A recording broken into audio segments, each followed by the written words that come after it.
नमस्कार.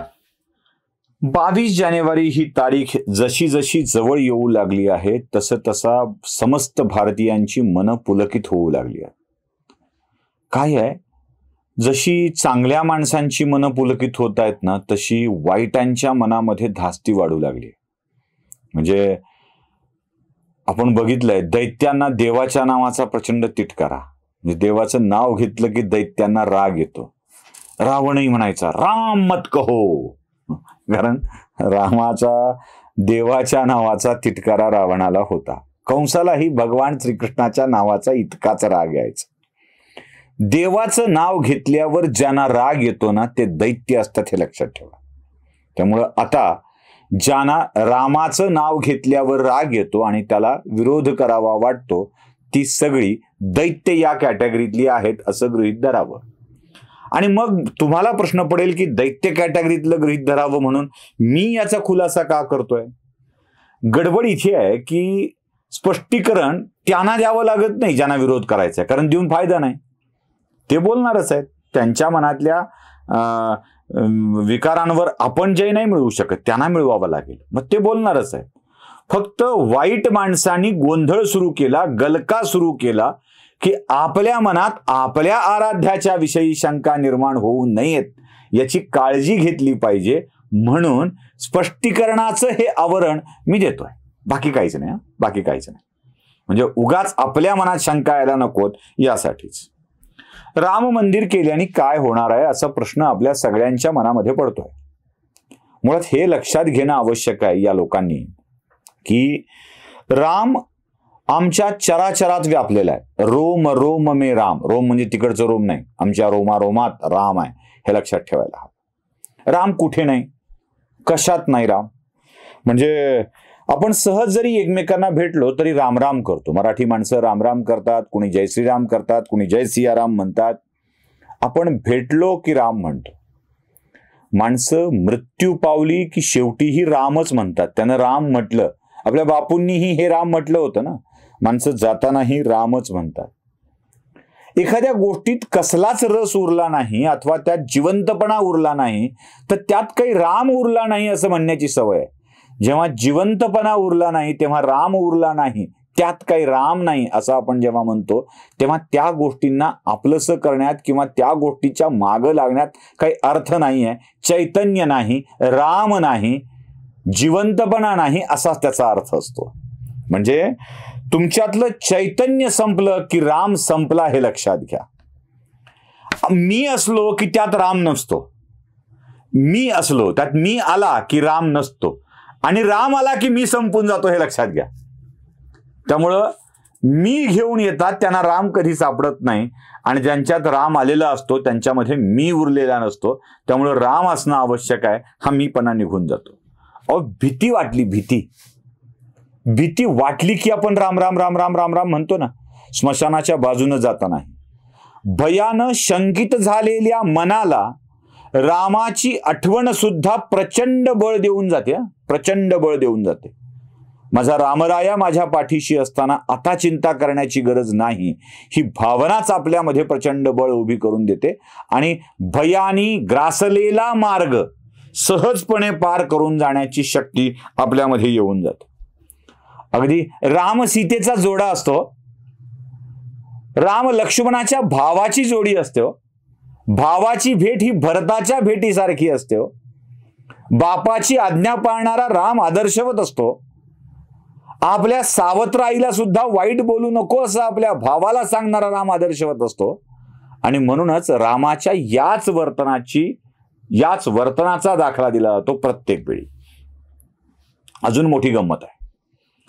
राम आमच्यामध्ये इतका भिनलाय की रामाच्या जवळच्या माणसांना सुद्धा आपण आपलं समजू लागतो. म्हणजे हनुमंतासारखा भक्त नाही.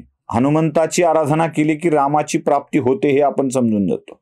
हनुमंताच्या सारखा भक्त नाही रामाचा.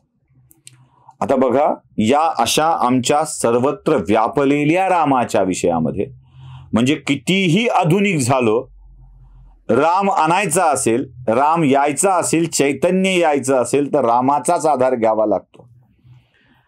मध्ये काल परवा झालेल्या कार्यक्रमात महाराष्ट्राच्या एका नेत्याने खूप छान उदाहरण दिलं.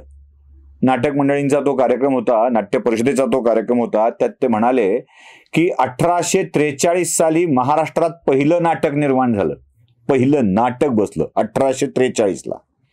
आणि त्या पहिल्या नाटकाचं नाव होतं सीता स्वयंवर. म्हणजे नाटकातही राम आणावा लागला, तेव्हा नाटकात चळवळ फोपावली. पहिल्या नाटकाचं नाव होतं सीता स्वयंवर. जेव्हा 1913ला पहिला भारतीय चित्रपट आला, त्याचं नाव होतं राजा हरिश्चंद्र, त्याच वंशातला. 1932ला पहिला बोलका चित्रपट आला आणि त्या पहिल्या बोलक्या चित्रपटाचं नाव होतं अयोध्येचा राजा. अयोध्येचा राजा पहिला बोलका चित्रपट आला तेव्हा. दूरचित्रवाणी म्हणजे टीव्ही वरती पहिली दीर्घकालीन मालिका कोणती आली असेल जी प्रचंड लोकप्रियतेच्या शिखरावर गेली, ती मालिका म्हणजे रामायण, रामानंद सागर यांची रामायण मालिका. मग जेव्हा अशा चित्रपटांच्या, नाटकांच्या, मालिकांच्या, मनोरंजनाच्या विश्वात सुद्धा जेव्हा आम्हाला त्याच्या यशस्वीतेसाठी राम आणावा लागतो, रामापासून सुरुवात करावी लागते, तेव्हा तो आमच्या चराचरात कसा भिनला आहे हे आपल्या लक्षात येऊन जातं. जे कोणी म्हणतायत ना रामाच्या मंदिरानं काय होणार आहे, अरे रामाचं नाव घेऊन केलेली सुरुवातच आम्हाला भव्यत्व आणि दिव्यत्व प्राप्त करून देते, म्हणून राम. अजून एक मोठा आक्षेप व्यक्त केला जातो आणि तो आक्षेप म्हणजे राम मंदिराच्या उद्घाटनाची, रामललाच्या प्रतिष्ठापनेच्या कामाला पंतप्रधानांनी येण्याची काय आवश्यकता आहे? हिंदू धर्माचे प्रमुख शंकराचार्य आहेत की पंतप्रधान आहेत? पंतप्रधानांनाच हिंदू धर्माचं प्रमुख का समजलं जातं आहे आणि त्यांच्या हाताने का होत आहे? संतांच्या, धर्मसत्तेच्या हाताने का होत नाही? राजसत्ता कशाला हवी? कोण सांगा यांना कोण सांगा? धर्मसत्ता आणि राजसत्ता एकमेकांच्या हातात घेऊन हातात घेऊन जात असतात. जेव्हा धर्मसत्तेला आवश्यकता भासेल तेव्हा राजसत्ताच पुढे येते. भगवान शंकराचार्यांनी जेव्हा या हिंदू धर्माची पुनर्स्थापना केली, एकदा ग्रासलेल्या धर्माला मुक्त केलं, तेव्हा परकीय गुलामगिरीच्या चिन्हातून मुक्त करण्याचं काम करणारी राजसत्ताच होती. पुण्यश्लोक अहिल्यादेवी होळकर यांनीच आपल्या राजसत्तेचा वापर करून भारतातल्या अनेक शिवमंदिरांचा जीर्णोद्धार केला आणि ती मंदिरं पुन्हा निर्माण केली. शंकराचार्यांच्या तोडीचं काम होतं ते. राजसत्तेने निर्माण केलेली देवळं कायम राहतात, कारण राजसत्तेच्या निर्मितीनंतर त्याला एक संरक्षण मिळालेलं असतं की एक मोठी ताकद याच्या पाठीमागे उभी आहे. शंकराचार्यांच्या धर्मसत्तेच्या उपस्थितीमध्ये राजांनी देवळांचं निर्माण करायचं असतं, स्थापना करायची असते, कारण आमच्याकडे राजाला विष्णूचा अवतार मानल्या गेलेला आहे, विष्णूच्या समान स्थान दिल्या गेलेलं आहे. राजाला विष्णू समजावं, देव समजावं असं म्हटलं गेलेलं आहे. उदाहरण म्हणून सांगतो, लवकुशांना त्यांच्या गुरुनी राजाचा अश्वमेधाचा यज्ञाचा घोडा अडवल्यानंतर जेव्हा ते रामावरतीच बाण चालवू लागले, तेव्हा त्यांच्या गुरुनी सांगितलं, मुलांनो, राजा हा ईश्वरी अंश असतो, त्याच्यावर बाण चालवायचा नसतो, त्याची आज्ञा पाळायची असते. मग आजच्या घडीला, आजच्या व्यवस्थेमध्ये समग्र भारतीयांचे मोदी हे राजे आहेत. अनेकांना आवडत नाही, ते नाही आवडलं तरी हरकत नाही, कारण तुमच्या आवडीनिवडीचा प्रश्न येतो कुठे?